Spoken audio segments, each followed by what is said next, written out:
Olá, boa noite. Bem-vindos a mais um resumo do dia, aqui no seu canal Causa Operária TV, 24 horas no ar, o seu canal combativo, revolucionário na internet, aqui no YouTube.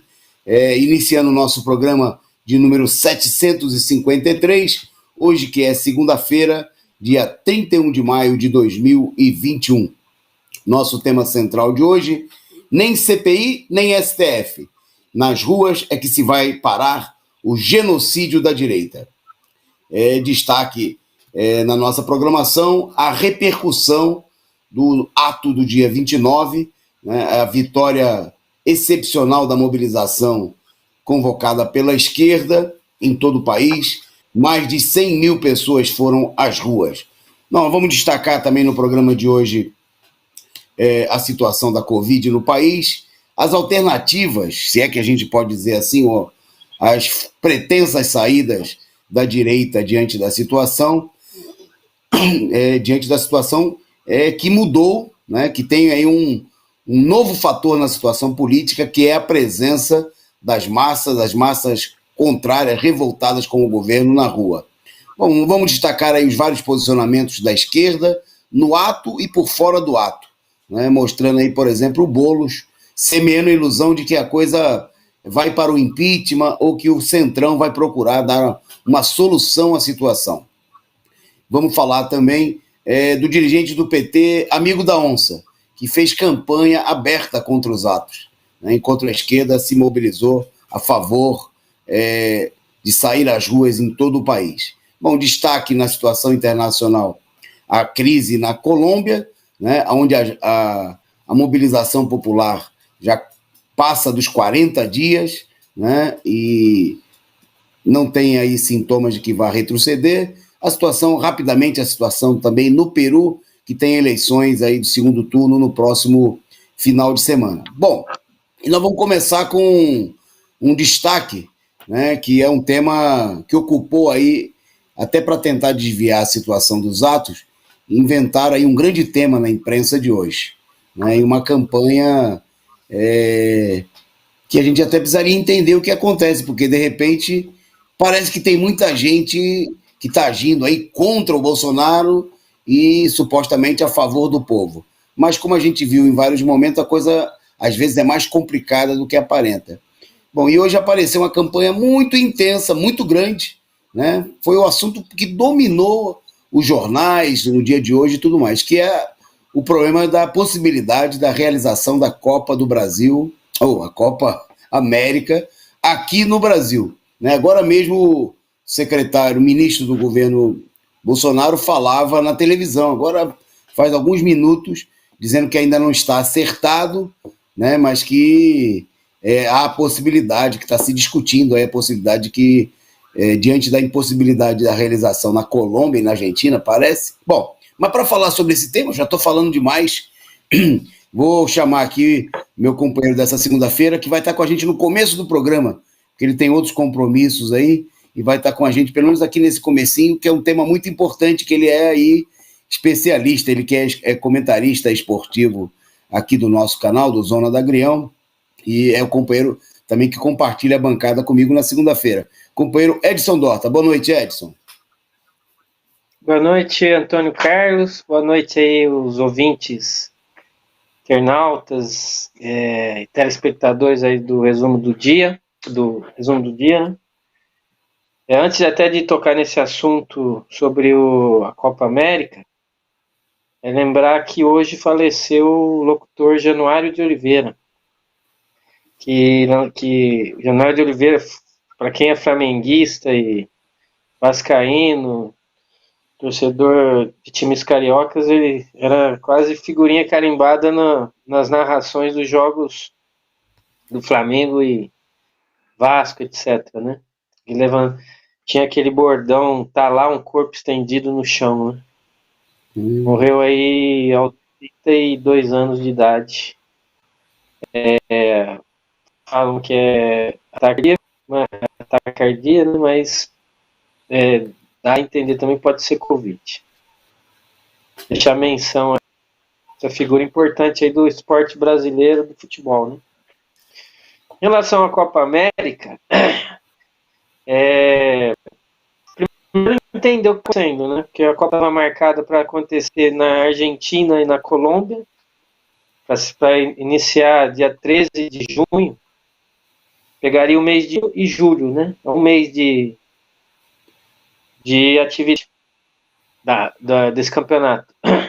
Como a Colômbia está nessa insurreição, né? A Conmebol tirou da Colômbia e colocou só na Argentina. Estava tudo certo para acontecer na Argentina. As delegações já estavam tudo já, acho que com passagem comprada, hotel, tá tudo esquematizado. E na noite de ontem foi dada uma nota aí pela Conmebol dizendo que como a Argentina está chegando essa terceira onda da Covid, o negócio está sem controle, não aconteceria mais na Argentina. E hoje de manhã, uma coisa muito feita de surpresa, né? Todo mundo aí, acho que logo perto de 11, 10 horas da manhã, foi anunciado aí pela imprensa que a Conmebol teria acertado com o presidente da CBF e com o Jair Bolsonaro de que a Copa América vai ser aqui no Brasil. E aí você imagina, né? Você tem aqui a CPI da pandemia. Aí você tem 3 mil pessoas morrendo de Covid. E você teve as manifestações de rua, como você falou, né? Contra o Bolsonaro, contra o governo Bolsonaro, contra os golpistas aí, pela vacinação no Brasil inteiro no domingo, no sábado, dia 29. Juntou tudo isso e essa notícia de surpresa foi um prato cheio aí para cair matando em cima do Bolsonaro, né? Que é óbvio, também é uma medida maluca, né? De chegar e de supetão aceitar a Copa América, que se fosse um negócio organizado, preparado, tudo, ainda você poderia dizer que estava planejado, tipo a Olimpíada, né? Que lá na Olimpíada também o pessoal do Japão não quer a Olimpíada lá. Mas aqui não está sendo jogo todo tempo, né? Então, começou-se uma campanha enorme aí, né? Que realmente deveria parar o futebol, né? Diante do que está acontecendo aí no cenário com a pandemia, né? Com as mortes e tudo mais. Só que a campanha, ela é uma campanha, como a gente vem falando aqui, né? Ela é uma campanha especificamente contra um criminoso só, né? Que seria o Bolsonaro, que ele estaria realizando a Copa América aqui, trazendo várias delegações que vão andar pelo país e poder transmitir o vírus, e isso daí é uma insanidade. Quando, na verdade, é como a gente falou, isso aí são os criminosos, genocidas, né, que estão de plantão. Que, até porque eles estão fazendo a consulta aos governos estaduais que querem também que venha a Copa América. O Dória já aceitou, o Rui Costa, da Bahia, do PT, já aceitou também, que o Salvador, a Bahia, tem a Copa América e tudo mais. E para dar o caldo, Toninho, nós temos uma briga aí comercial no meio dessa história, que os direitos dos jogos da Copa América estão dados, a concessão dos direitos é dada para o Silvio Santos. Não por coincidência, né? O ministro das Comunicações do governo golpista e do Bolsonaro é o Fábio Faria, que é genro do Silvio Santos. Então tem uma briga aí também comercial grande em relação à Rede Globo e o SBT, né? Que vai ser quem terá os direitos aí para transmitir os jogos da Copa América. No final das contas, é o seguinte: se é para fazer a campanha de que não é para ter os jogos da Copa América por causa da pandemia, então nós temos que fazer a campanha que não pode ter nenhum tipo de jogo, né? Não pode ter também o Campeonato Brasileiro. Vamos parar as Libertadores. Vamos parar todos os campeonatos aí, porque na final de contas, se é um problema da pandemia, todos esses jogos, a Copa do Brasil, mas o problema aí é maior. Na verdade, é um ataque também à questão do futebol, né? Porque a Copa América, o Brasil já sediou no campeonato anterior, foi campeão, e agora sediaria de novo para disputar o bicampeonato. É uma alegria do povo, o povo quer assistir futebol, a gente está vendo aí o Campeonato Paulista mesmo, teve a final Palmeiras e São Paulo, a torcida do São Paulo estava em peso forte. Isso está acontecendo também em outros lugares, acho que no Flamengo e Fluminense, apesar da torcida não entrar no estádio, estava todo mundo fora do estádio. O problema aqui é simplesmente uma luta comercial da Globo com o SBT e, obviamente, aproveitar a deixa para criminalizar só o Bolsonaro, né? Como sendo o grande criminoso dessa história, quando eles aí estão levando a sua parte, né? Você vê que o Dória tá louco para que os jogos venham aí para São Paulo também, porque ele sabe dos recursos que vão gerar a Copa América aqui no estado de São Paulo. Basicamente é isso, mas daria para se desenvolver mais aí. A história ainda vai ter muito pano de chão, porque a campanha é grande. Eu via que o PT está querendo, inclusive, acabar com a Copa América através do Congresso do STF. Quer dizer, o STF não só interfere agora também no Congresso, em tudo, mas ele também vai agora no futebol do continente americano. Então, o STF é super poderoso mesmo. É isso, Toninho. Ok, Edson. Um abraço. Ok. Eu agradeço aí a sua participação, porque o Edson, vocês viram, ele está bastante gripado e tem aí um compromisso, recomendação médica aí de se dar uma descansada para ele voltar firme e forte aí nos próximos compromissos. Bom, eu queria só... obrigado aí, produção. Obrigado, Edson. Eu queria só sobre esse tema acrescentar aí uma questão, destacar uma questão importante que o Edson destacou, que é política, né? Que o problema é um problema comercial, tem os poderosos interesses da Rede Globo envolvido, e por isso, obviamente, a Rede Globo aparece liderando a campanha contra a realização da Copa, e todos aqueles elementos políticos que são, há muitos anos, há décadas, são paus mandados da Rede Globo, como é o caso do Renan Calheiros. Né? Renan Calheiros, que já foi até ministro das comunicações, né? Foi ligado aí à área das comunicações, justamente porque ele é um pau mandado da Globo há muito tempo. Né? Um elemento que tem muitas relações com a Rede Globo, né? Entre outras figuras. Bom, e o outro problema, esse problema político que é importante. Né? Veja que absurdo, né? Como o Edson destacou aí corretamente, conceder ao STF, que o STF agora é um poder acima de Deus, né? Pode decidir se tem torneio de futebol, pode decidir se tem CPI ou não tem CPI, pode decidir se prende deputado ou não prende deputado, pode decidir se prende o Lula ou não prende o Lula. Acima do STF, nada, né? O lema do regime golpista que nós temos é o STF acima de tudo e os capitalistas acima de todos, né? Então, obviamente que se trata aqui de uma jogada de interesses, e a gente vê a esquerda cair de cabeça, mergulhar de cabeça, seguir a onda. A esquerda que não tem senso crítico, né, não analisa quais são os interesses econômicos, né, que estão envolvidos na situação, né, não analisa quais são os interesses. É evidente que essa manobra também acontece na segunda-feira, depois do ato, como o Edson destacou, para jogar areia. Porque o tema central nesse momento, o problema nosso é o seguinte: nós do PCO, nós não queremos lutar contra a Copa nenhuma. Nós queremos lutar por vacina, auxílio emergencial e para derrubar o Bolsonaro. Nós não queremos derrubar a realização da Copa América.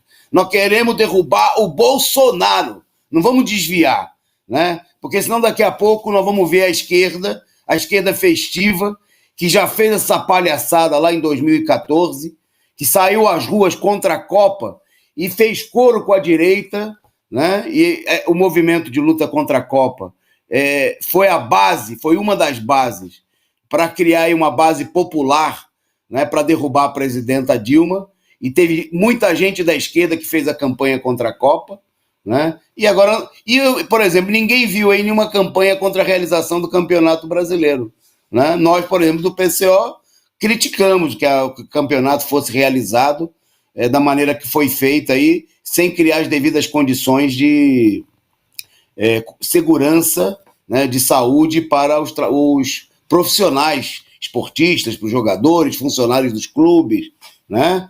Mas a gente vê que por que o pessoal não foi contra o Campeonato Brasileiro e agora vai fazer coro com a Globo para ser contra a Copa América? É um negócio, obviamente, absurdo, né? A nossa posição é a mesma, né? Nós somos contra a realização de qualquer atividade esportiva que coloque em risco, né, a vida dos trabalhadores. Agora, nós somos contra também os ataques que são feitos. Eu acho que o Edson destacou muito bem, foi totalmente acertado, né, de usar esse pretexto aí também para atacar o futebol brasileiro, né, porque finalmente a realização da Copa aqui mostraria que o Brasil, né, tem condições, como vem realizando aí, né, com um campeonato de destaque, tendo uma posição de destaque aí em toda essa situação. Então não vamos se iludir, não vamos cair na conversa fiada da Globo, né? O pessoal da CPI, Renan Calheiros e sua turma, não são heróis, né? O STF, para nós, não tem que decidir absolutamente nada, né?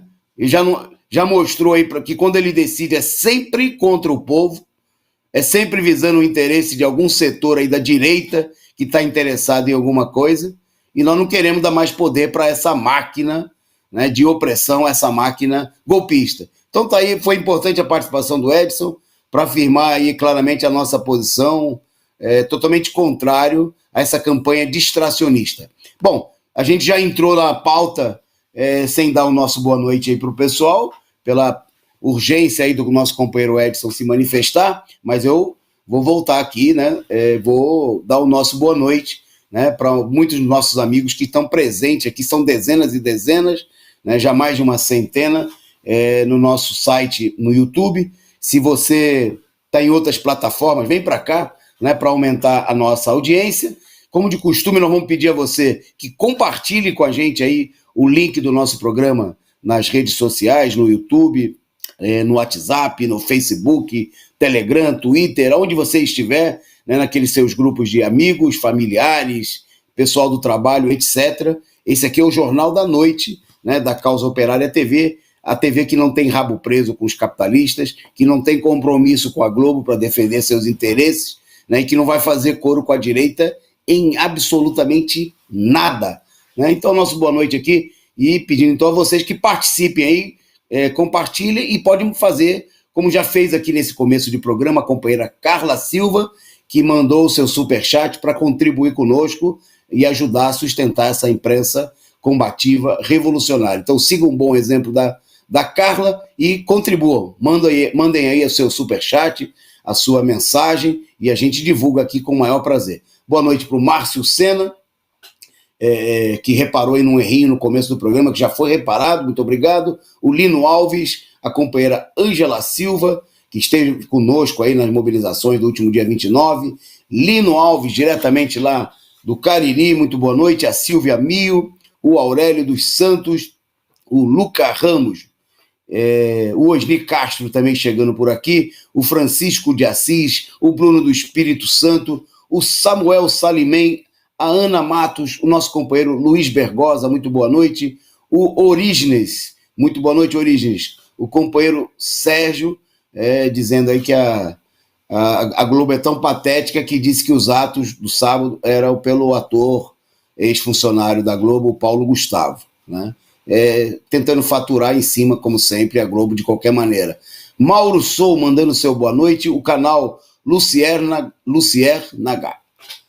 O Pedro Almeida por aqui com a gente também, muito boa noite. A todos vocês aí, aos demais, em nome desses aí, do Felipe Rosendo também, que está chegando por aqui, Black em Belchior, em nome de todos vocês, uma saudação a todo mundo que já está com a gente aqui, tem muita gente chegando, e também a vocês que vão entrar para assistir depois o programa aí, seja na reapresentação, né, seja você que assiste aí na madrugada, porque os nossos programas eles são interativos, ficam aqui à sua disposição nos arquivos da Causa Operária TV. Então, você seja bem-vindo, compartilhe, mande sua mensagem. Bom, nós vamos em frente na pauta, então, né? O companheiro Edson destacou aí a morte do esportista, o locutor Januário de Oliveira. Eu queria destacar aqui a morte de mais uma personalidade do samba, né? O samba que na semana passada perdeu o Nelson Sargento, né? E no dia de ontem perdeu aí um outro grande intérprete, um compositor, não do mesmo naipe, né? Não chega a ser uma figura tão histórica quanto o Nelson Sargento, e aí nos seus 96 anos, mas uma figura importante do mundo do samba, não só no Rio, mas eu vendo agora, pesquisando um pouco, lendo sobre o Dominguinho, ele teve sambas aí, campeão, inclusive aqui em São Paulo, por exemplo, pela Águia de Ouro, o samba que ia ser cantado pela escola aí, se eu não me engano, no ano passado, né? Então, bom, o Dominguinho do Estácio, que vocês têm a imagem dele aí, que a produção está colocando aí pra gente, né? Como diz o próprio apelido dele, se tornou famoso aí como sendo um intérprete, né? Que antigamente se falava puxador de samba, né? E o Jamelão, o maior intérprete de samba, provavelmente de todas as escolas de samba do país, né? E da Mangueira, ele falava, quando diziam se ele era o puxador, ele falava, não, puxador é quem puxa outra coisa. É o pessoal que fica lá nas bocas de fumo puxando outra coisa. Eu sou intérprete, eu sou cantor, né? Então o Dominguinhos, que era intérprete, compositor, né?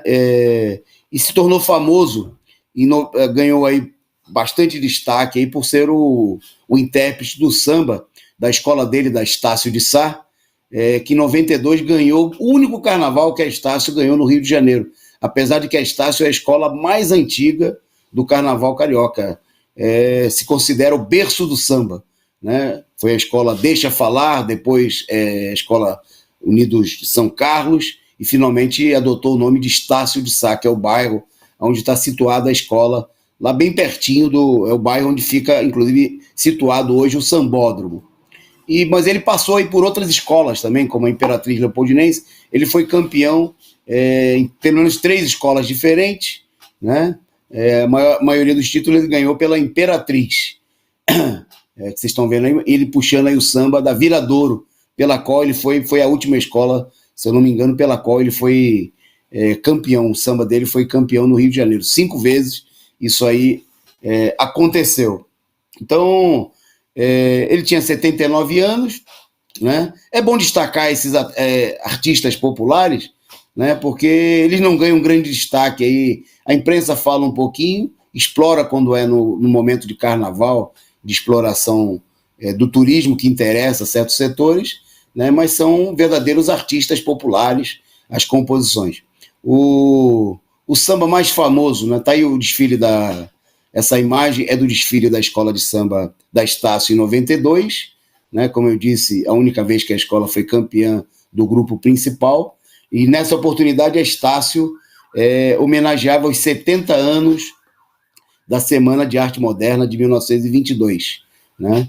E as escolas de samba do Rio de Janeiro têm como em todo o país, essa tradição de falar dos grandes acontecimentos do país, né? Em vários momentos, inclusive de uma maneira muito progressista, como era o caso desse enredo. E o samba, talvez o mais famoso, né? Da Imperatriz Leopoldinense de 1989, falava justamente dos 100 anos da proclamação da República.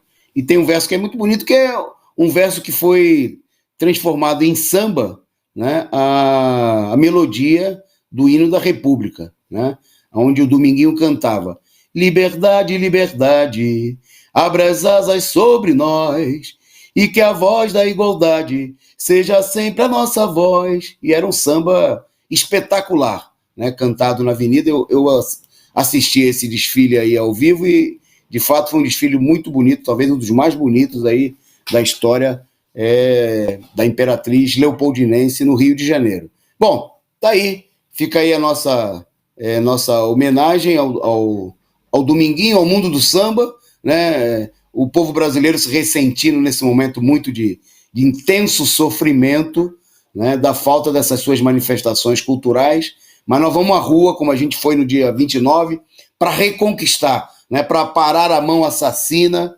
do governo fascista e genocida do Bolsonaro e de todos os golpistas, né, como disse o companheiro Edson, não é só o Bolsonaro, né, não é só o Bolsonaro, mas é toda a direita criminosa, genocida, responsável por esse massacre.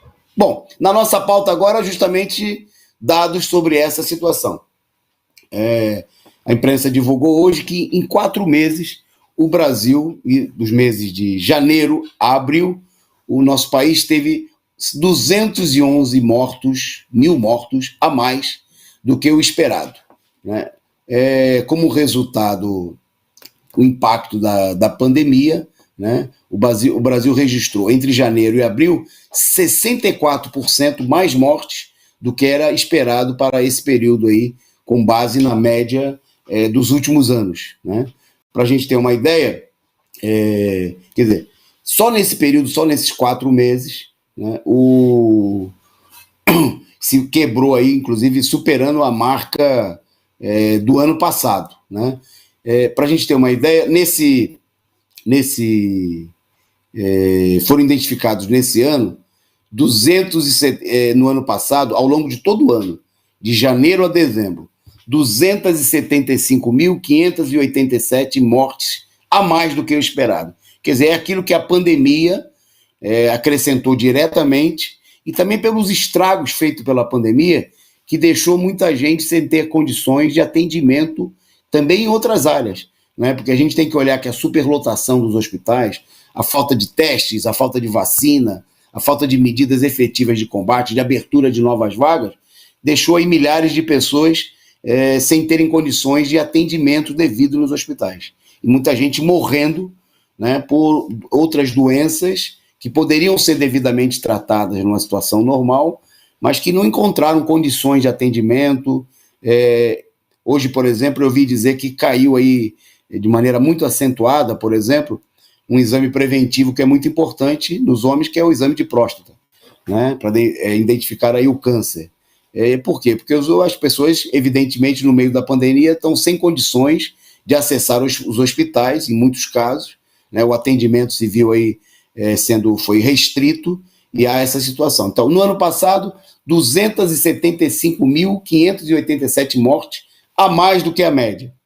E agora, nesse começo do ano, só nesse começo do ano, nos 4 primeiros meses, 211 mil mortos a mais. Se a gente somar esses dois totais, até abril, né, a gente já teria aí mais, além da média estabelecida para o período, do ano passado para cá, 487 mil mortos. Isso só até abril, né? O que fica claro e totalmente previsível, né, de que nós já ultrapassamos em muito, né, a marca dos 500 mil mortos no país, provavelmente a marca dos 600 mil mortos, como se tem aí, tem sido divulgado aí por muitos institutos que analisam mais a miúde os números, as estatísticas, né, e também a situação dos registros nos cartórios e assim por diante.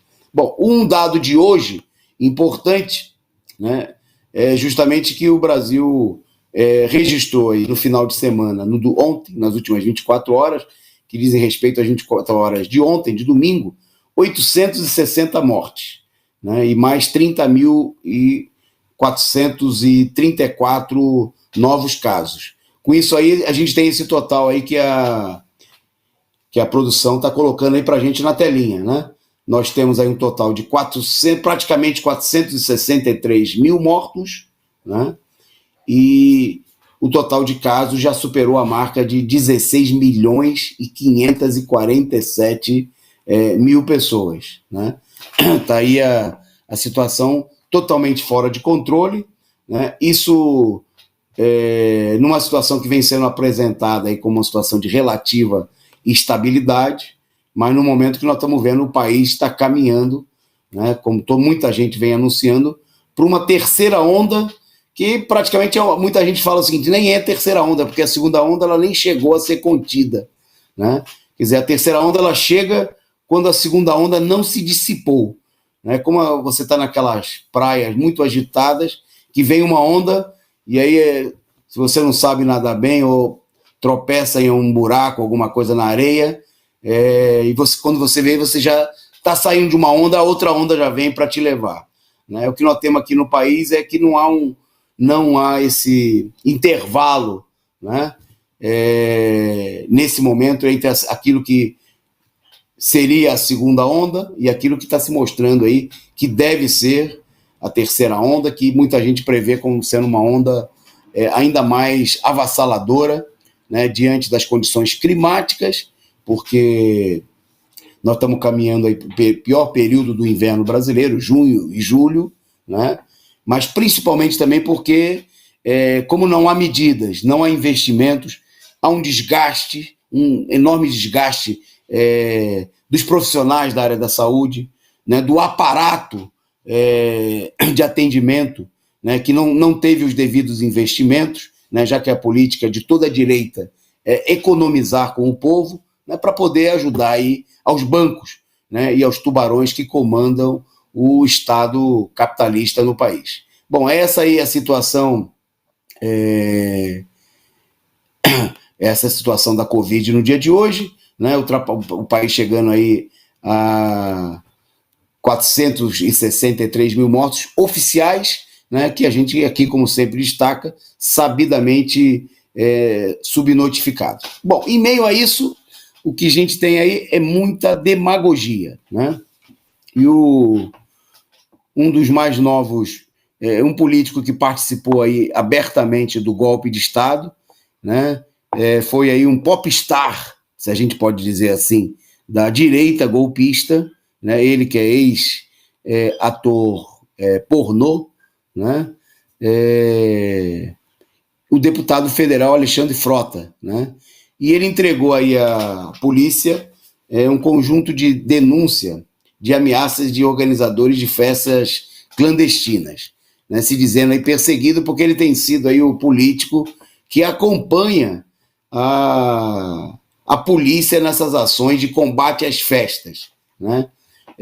Bom, eu nunca vi nem o Alexandre Frota, né, nem nenhum desses canais que fazem campanha aí contra as festas e supostamente contra as aglomerações, por exemplo, combater aí em uma empresa de ônibus que todo dia, né, aqui na frente da minha casa passa o ônibus diariamente, várias vezes, o ônibus lotado, apinhado de gente. Nunca vi nem o Alexandre Frota, nem nenhuma fiscalização das prefeituras do PSDB e nem de nenhum outro partido pelo país afora dizer que algum dono de ônibus foi multado, foi preso, né? Ou você recebeu até uma advertência por estar provocando aglomeração. Isso aí não acontece, né? É a política da demagogia, de farsa, é a política que interessa aí aos aos grandes monopólios da imprensa capitalista, né? Que é fingir que está combatendo alguma coisa para deixar que tudo continue exatamente, né, como está. Então a direita vai lá, finge que tem uma preocupação com o povo, né? Pega aí meia dúzia de pessoas, principalmente em festas proletárias, porque também nunca vi, por exemplo, no Congresso Nacional, alguma festa dos deputados lá. Teve festa, por exemplo, quando a própria mesa da Câmara e do Senado foi eleita com o apoio do Bolsonaro, reuniram-se ainda só na casa do presidente da Câmara mais de 300 pessoas, né? Provavelmente até o próprio o Alexandre Frota estava lá, né? Aí não teve a polícia, não teve nada, né? Mas é só ter uma festa na periferia que já aparece gente aí para denunciar, né? Se for aglomeração de pobre, se tiver jogador de futebol no meio, porque aí dá cartaz, né?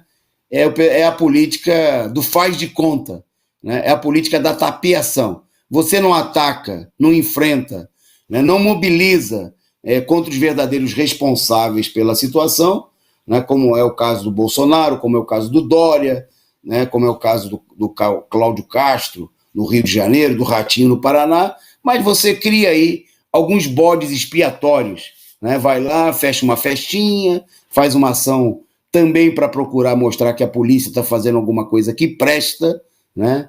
Isso quando a gente viu aí mais uma vez nesse final de semana, vamos falar disso daqui a pouco, né? No fundamental, a polícia continua com a sua ação, a sua sanha criminosa, né? Contra a população, contra o povo trabalhador, né? Então tá aí, né? Propaganda, tapiação, né? Enrolação, a tentativa de apresentar aí o Paulo Alexandre Frota, né, como sendo defensor de interesses populares. Bom, preparando aí, obviamente, a própria campanha eleitoral dele e de outros setores da direita. Bom, mostrando justamente esse caráter criminoso que todo esse tipo de operação busca encobrir, uma notícia, um destaque rapidamente de uma notícia interessante de Brasília, né? Algum tempo atrás foi anunciada aí a demissão do comandante da Polícia Militar do Distrito Federal, que a produção vai mostrar a foto dele, tá aí, aparece aí na foto para vocês verem aí. Ele foi exonerado do Comando Geral da Polícia Militar do DF há 2 meses.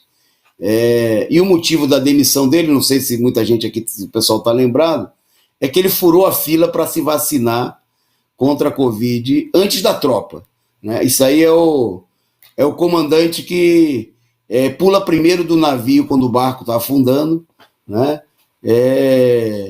E ele, mesmo não sendo do grupo de risco, nem tão idoso assim, ele furou a fila, né, para garantir a vacina que está faltando para a população e até para a tropa, né? Mesmo para o restante da tropa não havia chegado ainda a vacina, mas o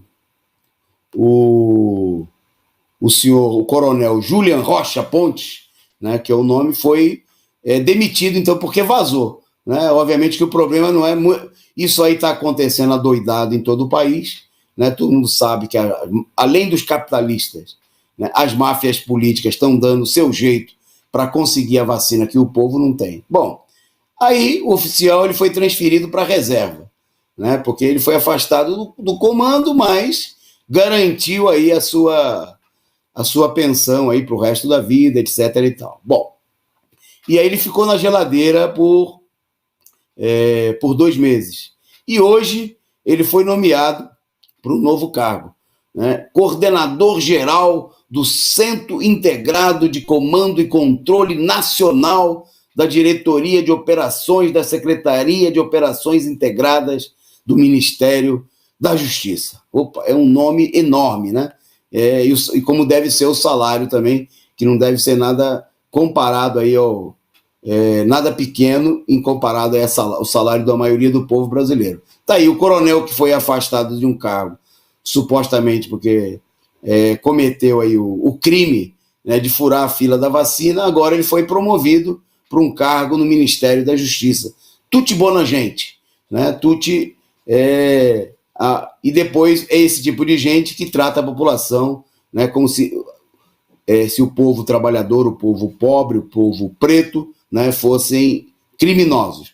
Bom, isso aí a gente viu, por falar nesse tipo de ação, foi o que a gente viu mais uma vez nesse final de semana, né? Vamos destacar aqui, tem muita coisa, obviamente, acontecendo, mas além do episódio, nós temos imagens aí.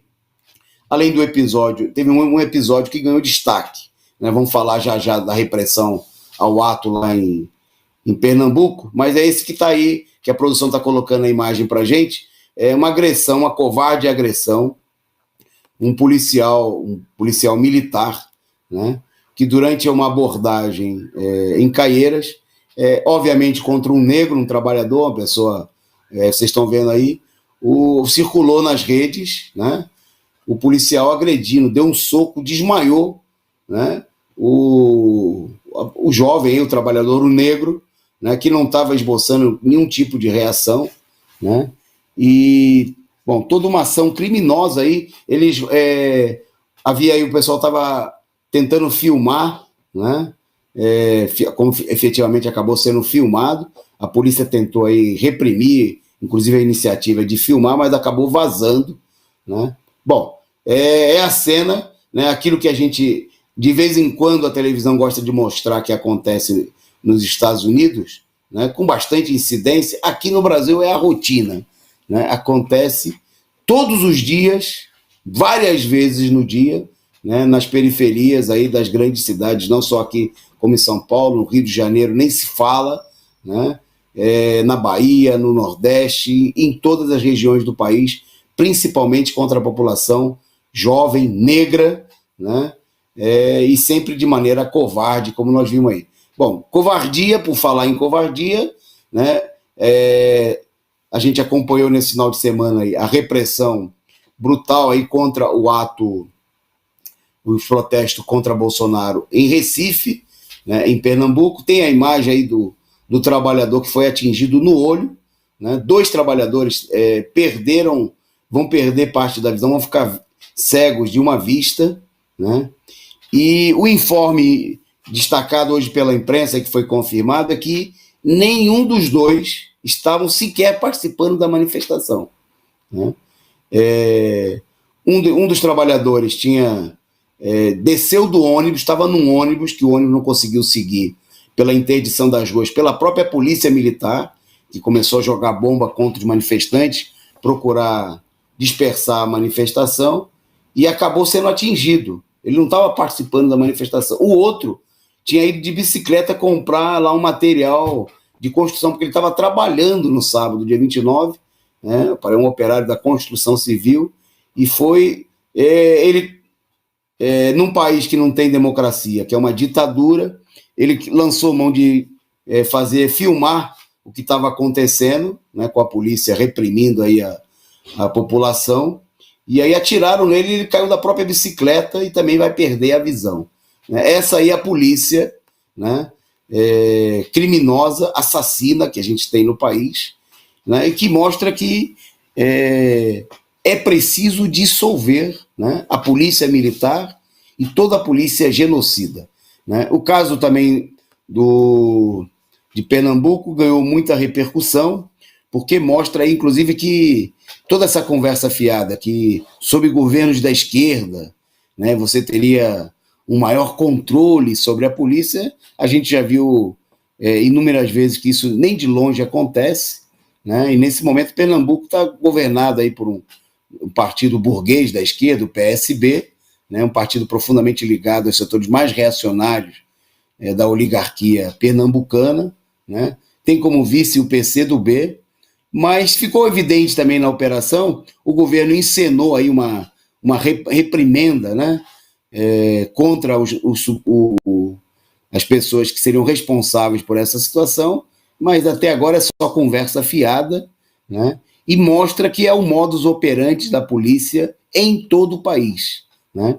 E ficou evidente também que não havia uma decisão firme, né. Agora tem muito discurso, dizendo que não era orientação do governo, isso e aquilo, mas por que será, né, que em todo o país não aconteceu esse tipo de iniciativa, e em Pernambuco a repressão foi profunda, não é que teve um soldado que destemperadamente sacou da arma e resolveu atirar como um louco, não, era uma operação massiva de repressão, com bombas de gás lacrimogêneo, com balas de borracha, que, como a gente viu aí, não é brincadeira, né? Fizeram 2 trabalhadores aí perderem parte da visão, né? E o governo hoje, lá pernambucano, falando do problema da indenização, né? Que dinheiro no mundo paga a visão de um trabalhador, né?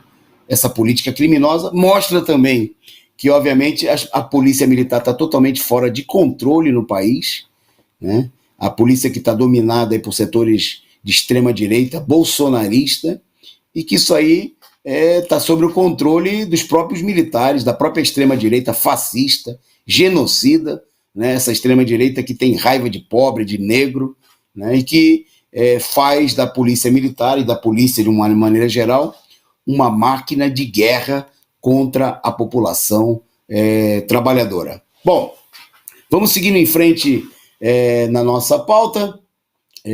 Bom, pedindo a você aí, né, reiterando aí o nosso convite você a contribuir com a gente, mandar aí o seu superchat, né, a sua figurinha aí, o seu sticker para contribuir com a gente. Basta você clicar aqui embaixozinho da área de conversa, né, no cifrãozinho, e mandar aí a contribuição que você quiser. Né? Queria chamar você também, que ainda não é membro do nosso canal, a fazer como todo esse pessoal que está com o nomezinho de verde aqui no canal. Né? Como o Tommy Vargas, o Sou Eu, Ana Matos, né? Todo esse pessoal, a companheira Carla Silva, a todo esse pessoal que tem o nomezinho em verde, né? Você se torna membro, basta clicar aqui nesse retângulozinho embaixo da tela e vai dar aí a sua contribuição, a contribuição que você estabelecer mensalmente para manter aqui firme e forte esse canal que não tem rabo preso, né, com os capitalistas, que não tem que não baixa a guarda, que não passa pano, né, para a direita golpista, para os setores que reprimem e oprimem o povo brasileiro. Bom, o companheiro Luiz Bergosa, destacando aqui o Zema de Minas Gerais, deu aumento de 40% aos policiais militares e os professores não receberam nada. Né? O Dom Baes, nosso companheiro aqui, membro do nosso canal, destacando: a polícia só presta para proteger o capital dos capitalistas, nada mais. Beleza, é isso mesmo. Bom, seguindo na nossa pauta, vamos começar a falar agora da repercussão dos atos. Né? Ontem nós mostramos aqui muitas imagens dos atos, daqui a pouquinho vamos mostrar também alguma coisa sobre os próprios atos, né? Mas antes de mostrar o ato, vamos falar aqui de um caronista, né? Uma figura que até vocês devem se lembrar aí há pouco mais de um mês atrás, né?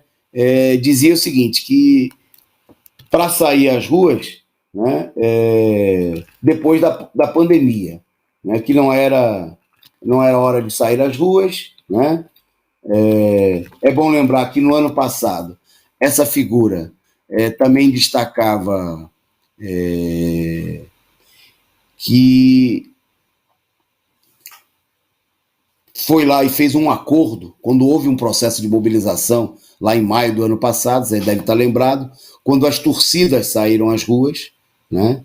Ele foi lá fazer um acordo com a Polícia Militar, com o governo do Dória, né, para deixar a direita tomar conta da Paulista, pelo menos 50%. Né, quando a torcida do futebol botaram, junto com os coletivos, junto com o PCO, com setores da esquerda, colocaram a direita para correr, ele foi lá fazer um acordo com a PM para partilhar a Paulista com a direita. Né?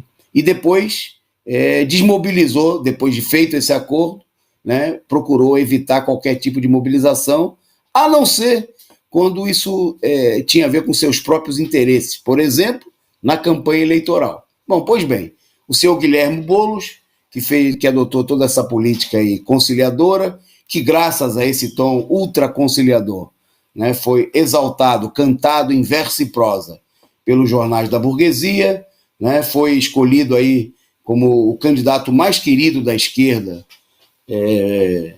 pela direita, né, o candidato da esquerda mais querido pela direita, né, nas eleições de 2020, né, ganhou amplo destaque aí, na imprensa golpista. E, bom, agora o Boulos aí está procurando, ele teve no ato, falou como se ele fosse um velho defensor das mobilizações de rua, como se ele não tivesse feito nada disso, como se ele não tivesse sido totalmente contra as mobilizações de rua. Também, que quem sabe, quiçá não fosse aí uma evolução do seu Guilherme Boulos diante dessa situação. Bom, diante do ato, logicamente que a imprensa golpista vai ouvir quem? Que é o balanço de quem? Né? De quem lhe interessa, inclusive quem é funcionário seu, né? O Guilherme Boulos, que é colunista da Folha de São Paulo, né? Bom, e que está se apresentando como pré-candidato ao governo de São Paulo, mais uma vez, para prestar um relevante serviço à burguesia e à direita, que é tentar dividir a esquerda para impedir a derrota eleitoral do PSDB em São Paulo, estado que já é governado pelo PSDB há quase 30 anos. Bom, então, primeira coisa, o Boulos, como apresentou aí na imprensa golpista, a ilusão de que os atos, a radicalização da situação política, pode levar a um fortalecimento da CPI e do Centrão. Né? Na avaliação do Boulos, as manifestações e a CPI pode fazer o Centrão abandonar o Bolsonaro. Veja só, que coisa linda. O Centrão vai se deslocar para a esquerda. Né? Nas palavras do Guilherme Boulos, ele diz o seguinte: eu vejo chances reais de um processo de impeachment nesse cenário com crise política. CPI, clima de perda de popularidade, que tem a ver com a falta de saída da pandemia, crise econômica profunda, desemprego. Somando isso às mobilizações de rua, acho que todas as condições de interromper, temos todas as condições de interromper o governo Bolsonaro. É interessante que, para o Boulos, o determinante não é que houve uma mobilização multitudinária que está mostrando aí a intensa revolta popular. Não, para o Boulos tem a CPI, né, tem crise, e no meio disso daí, somando a isso daí, tem as mobilizações de rua.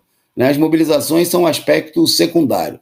O importante é aquilo que pensa aí a burguesia através dos partidos da direita que comandam a CPI, que comandam o Congresso Nacional. Esse é um primeiro aspecto importante aí do balanço ilusório apresentado aí pelo Guilherme Boulos. Bom, um outro aspecto que é muito interessante e o Boulos falou aí na Casa do Patrão, né, na UOL, né, da Folha de São Paulo, o grupo da Folha de São Paulo, do qual ele é colunista, como eu destaquei, escreve aí na Folha.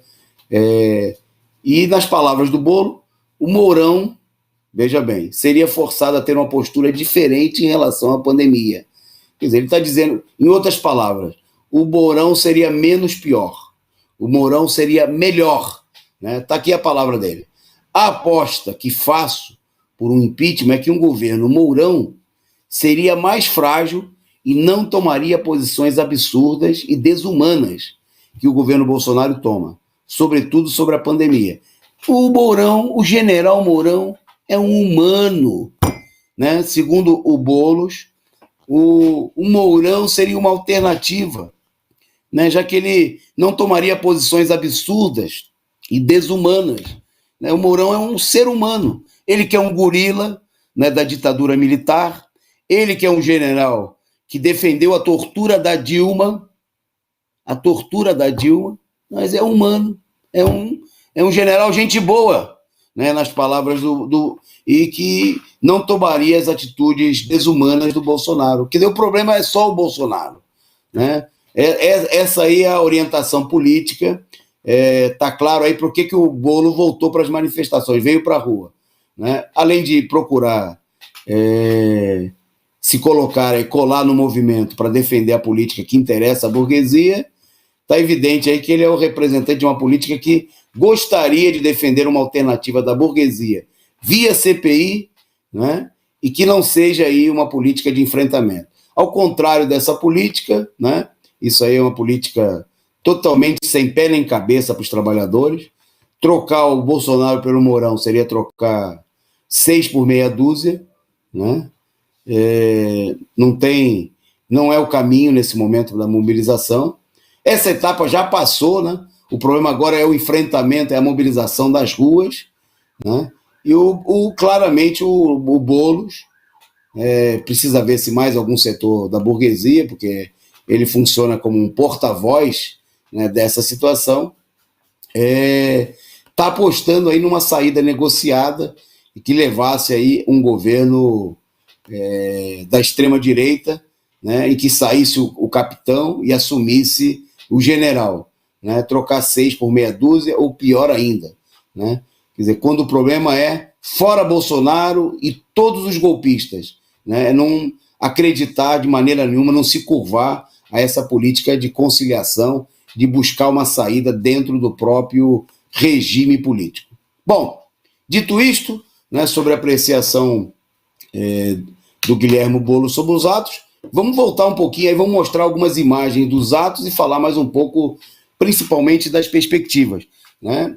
Eu queria, antes da gente mostrar 2 vídeos aqui do ato, queria destacar mais uma vez, né, que os atos surpreenderam a todos aí pela enorme mobilização, pela força, né? Foram, segundo a avaliação feita pelas frentes, foram 213 atos, né, em todo o país, e além de atos, isso em mais de 200 cidades, né, e 14 atos no exterior, em cidades do exterior. Né. Os números são diversos, né, mas com certeza os atos reuniram aí mais de 100 mil pessoas em todo o país, e isso quando ficou evidente, inclusive, que a mobilização, se puder tirar a imagem do thumb aí na frente do resumo, para o pessoal ver melhor as imagens, seria bom, produção. Legal, obrigado. Tá aí. Os atos mostraram aí uma enorme tendência de luta, né? Colocaram a situação no país, num certo sentido, tá aí o pessoal chutando o boneco do Bolsonaro, né? Mostrando aí a enorme revolta popular em todo o país. Atos que foram muito além, né, da política tímida de mobilização de muitos setores da esquerda, que ainda bem chegaram, né, em sua imensa maioria, à conclusão da necessidade de chamar o ato de mobilizar, né?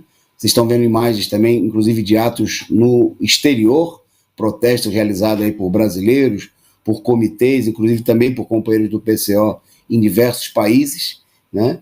E a mobilização, ela apontou aí uma mudança, mais um passo importante. Os atos foram a continuidade muito clara da mobilização do 1º de maio, né? Que foi menor, mas que foi um passo, uma alavanca decisiva para essa tendência de mobilização, e furou totalmente os atos, furaram a bolha, né? Em todo o país, dezenas e dezenas de milhares de pessoas foram às ruas e mostraram não só uma tendência, como já uma disposição concreta, né? Como vocês estão vendo a imagem agora do ato do Rio de Janeiro, dessa mobilização espetacular que nós vimos no sábado. Bom, a tarefa fundamental agora é desenvolver essa mobilização, né? É levar adiante aí as reivindicações centrais que unificaram os atos em todo o país, como a defesa da vacina, para o que é preciso quebrar a patente, a defesa do auxílio emergencial de verdade, né? E fora Bolsonaro e todos os golpistas. Nós separamos para mostrar aqui hoje, nós temos aí, vocês estão vendo aí a bateria Zumbi dos Palmares, no Rio de Janeiro, mas também aqui em São Paulo, em Brasília, né, a bateria organizada pela juventude do PCO, que foi aí decisiva, muito importante aí nessas mobilizações, né, para conferir esse clima de combatividade, de ânimo, né, da juventude, para passar por cima daquele clima de marasmo, né, que a esquerda tinha colocado aí o movimento com a política do fique em casa e morra sem lutar, né, que era a política da direita, mas que infelizmente muitos setores da esquerda acabaram endossando ao longo de mais de um ano, né, em que os sindicatos permaneceram e muitos ainda permanecem fechados. É preciso entrar, inclusive, numa nova etapa e ampliar essa mobilização. Bom, antes de falar disso, então, vamos, produção, então, aqueles vídeos.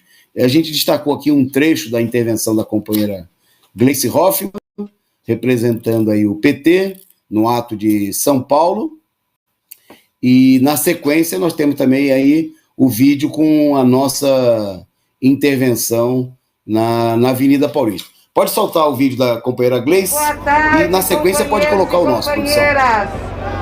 O Partido dos Trabalhadores e das Trabalhadoras vem aqui saudar essa grandiosa frente contra Bolsonaro, a frente fora Bolsonaro. Saudar todas as entidades que participaram da mobilização e organização desses atos. Saudar os atos que aconteceram hoje no Brasil e estão acontecendo ainda para pedir a saída do presidente genocida. E saudar especialmente a todos e todas vocês que estão aqui para lutar contra o governo da morte, contra o governo da fome, para que ele saia da presidência do Brasil. Nós sabemos da crise que nós estamos vivendo, a situação crítica da pandemia, mas nós também acompanhamos a situação crítica do nosso povo, que sem emprego, sem renda, sem cuidado do governo, todos os dias está nas ruas, lutando para sobreviver e enfrentando o vírus. Nós decidimos um ato extremo, fazer um ato de rua, tomando todos os cuidados possíveis para mostrar solidariedade ao povo brasileiro. Nós estamos cansados, exauridos do sofrimento por que passa o Brasil. Por isso estamos aqui. E está certo quem está aqui fazendo esse ato, como também estão certos os companheiros e companheiras que não quiseram ou não puderam vir, mas estão em suas casas, nas redes sociais, nas janelas contra Bolsonaro. Quem está errado é Jair Messias Bolsonaro, porque nós temos que unir forças para combatê-lo. Esse presidente não pode ficar onde está. Esses atos que estamos tendo hoje marcam o início de um grande movimento no Brasil, um movimento pela vida do povo, pela vacina, pela renda emergencial de R$600, pelo emprego, pela educação. É isso que nós queremos. Mas nesses atos nós também queremos dizer que não queremos Bolsonaro, que não queremos esse presidente mentiroso, presidente covarde, fanfarrão, que faz manifestação de rua para se autopromover com supermotos, cercado por milicianos e protegido por policiais. De quem tem medo, Bolsonaro? Do povo, da verdade? Não consegue resolver a crise. Bolsonaro não tem condições. Ele não comprou vacina. Ele não cuidou da vida do povo. Ele não protegeu a economia. Ele não cuidou dos empregos e nem da segurança da população. Por isso que ele não pode, não dá conta de ser presidente, não pode continuar. E é por isso que nós estamos aqui, num grande movimento de união, de quem está nas ruas e nas redes, contra esse presidente genocida, contra esse atraso para o nosso país. E a palavra de ordem mais dita hoje no Brasil, que o Partido dos Trabalhadores e das Trabalhadoras repete, é: fora Bolsonaro! Fora Bolsonaro! Fora Bolsonaro! Vamos fazer vamos na rua para pressionar a CPI.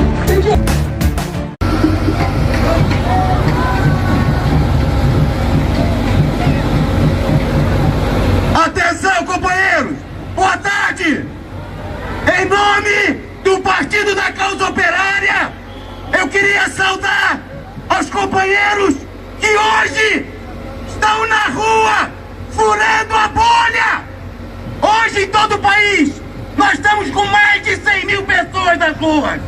Nós estamos deixando para trás a recomendação estúpida da direita, que era pra gente ficar em casa. Ficar em casa só na hora de protestar, porque os metroviários estão na rua trabalhando, os companheiros dos Correios estão na rua trabalhando, os metalúrgicos, os companheiros da construção civil.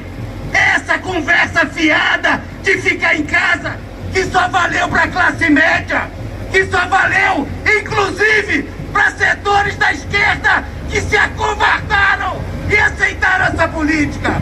Nós queremos dizer da importância desse ato de hoje. Nós estamos furando a bolha e nós queremos dizer o seguinte, companheiros: nós não podemos mais sair das ruas. Nós não vamos esperar pelas eleições de 2022 coisa nenhuma. Nós queremos derrubar o Bolsonaro. É agora, é já. Nós do PCO, dos coletivos de luta, e eu sei que a maioria de vocês aqui não acreditamos a mínima nessa conversa de CPI.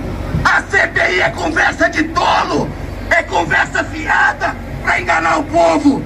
A única força capaz de derrubar o governo é a mobilização dos trabalhadores e da juventude nas ruas. Por isso eu quero dizer, nós temos uma arma poderosa, a esquerda, os trabalhadores, e nós temos que lançar mão de todas as armas para conquistar vacina com a quebra da patente, auxílio emergencial de verdade, que tem que ser pelo menos de um salário mínimo, e conquistar a redução da jornada de trabalho. Essa arma é uma arma para mobilização, não é só para eleição, é a candidatura do ex-presidente Luiz Inácio Lula da Silva. Então, para terminar, companheiros, o nosso chamado a todas as frentes, a toda a esquerda, não vamos nos acovardar, vamos ocupar as ruas de vez até a queda do Bolsonaro. Fora Bolsonaro! Fora Bolsonaro!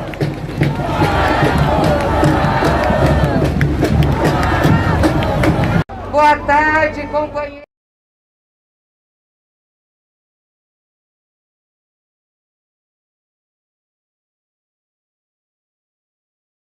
Continuidade dessa mobilização, né? Nós vamos estar procurando aí as direções dos demais partidos, companheiros do PT, das organizações de luta dos trabalhadores, da CUT, da Central Movimentos Populares. É preciso, né, é urgente convocar aí uma nova reunião nacional e deliberar imediatamente a convocação de novas e maiores mobilizações, né? A única maneira de parar a mão assassina do governo Bolsonaro e de toda a direita, Mourão, Dória e todo mundo incluído, é a mobilização popular, né? É não voltar mais para casa, é não prestar nenhum apoio às instituições do regime, que não vão resolver a crise, que só pode ser resolvida pela mobilização dos trabalhadores.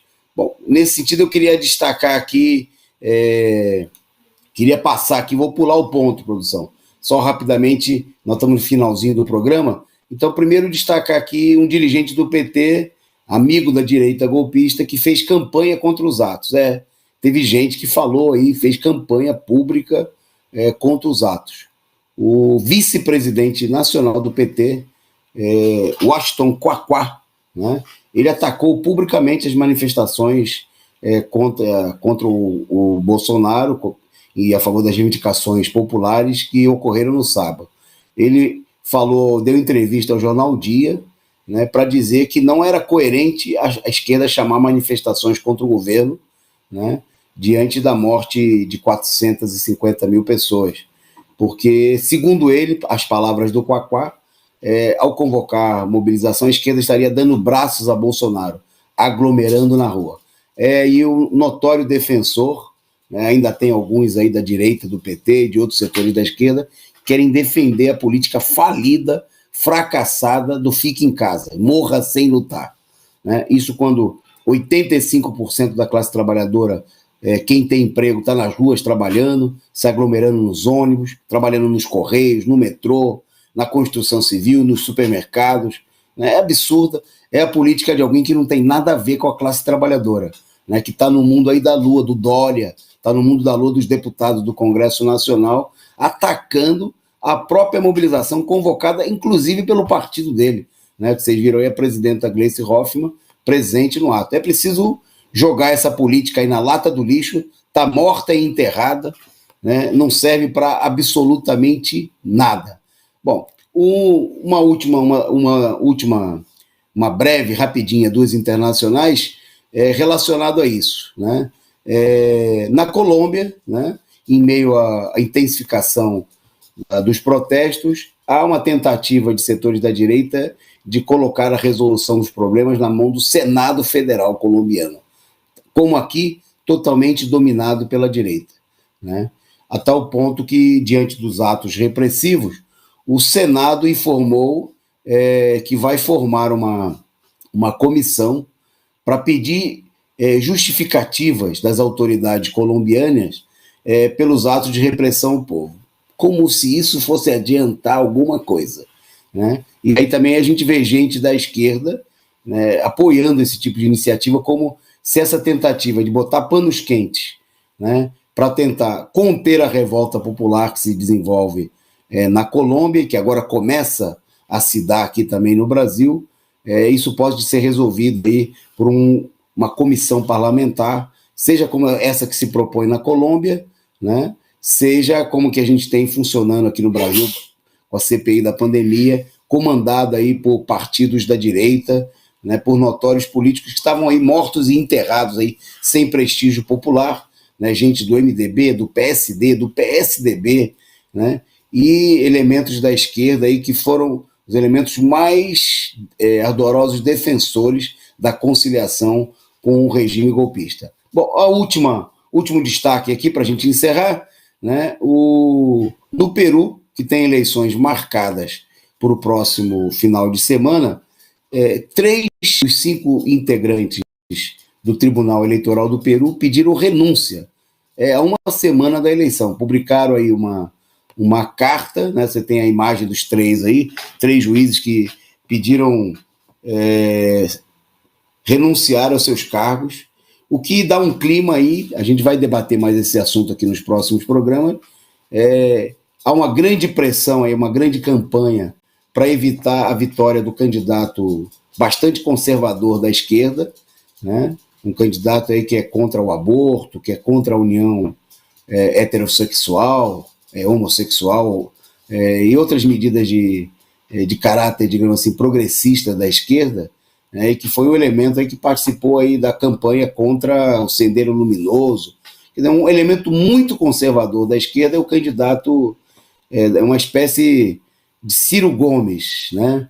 Mais avulso, digamos assim, é o candidato da esquerda. Pois bem, mas há uma intensificação da campanha, uma frente da direita para derrotar esse candidato e sabe-se lá por que meios, né? Nós temos visto aí a onda de fraudes nas eleições na América Latina e no momento dessa crise, 3 ministros, 3 dos 5 do Tribunal Superior Eleitoral renunciando, né? O que levanta uma suspeita de que a eleição está passando por uma operação de controle direto do imperialismo também no Peru. Bem, nós vamos ficando por aqui, né, agradecendo aqui a elevadíssima audiência em quantidade e em qualidade, né, dos nossos amigos aqui que nos acompanharam, bem mais de 200 likes, né? Agradecer também aqui ao superchat da querida companheira Maria Ângela Abduche, né, a todos vocês que participaram aqui dessa nossa transmissão, o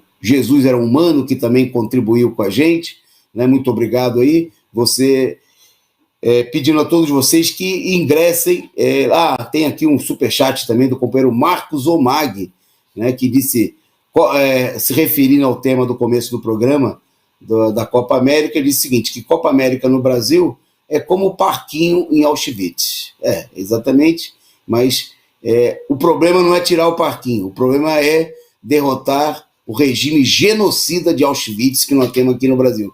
Fazer a luta contra o parquinho, né, como quer a Globo e como querem setores da esquerda, é distracionismo, né, é se confundir, né, então não vamos se confundir, vamos manter o foco, né, o foco é novas mobilizações, continuidade na mobilização nas ruas, e por isso, amanhã, assista a partir das 16 horas, a análise política com o companheiro Rui Costa Pimenta, presidente nacional do PCO, aqui no nosso canal, em transmissão simultânea com a TV 247, né? É uma produção do canal 247, transmissão simultânea aqui da Causa Operária TV, a partir das 16 horas, e o resumo do dia volta amanhã, a partir das 20h30. Um abraço e até o próximo programa.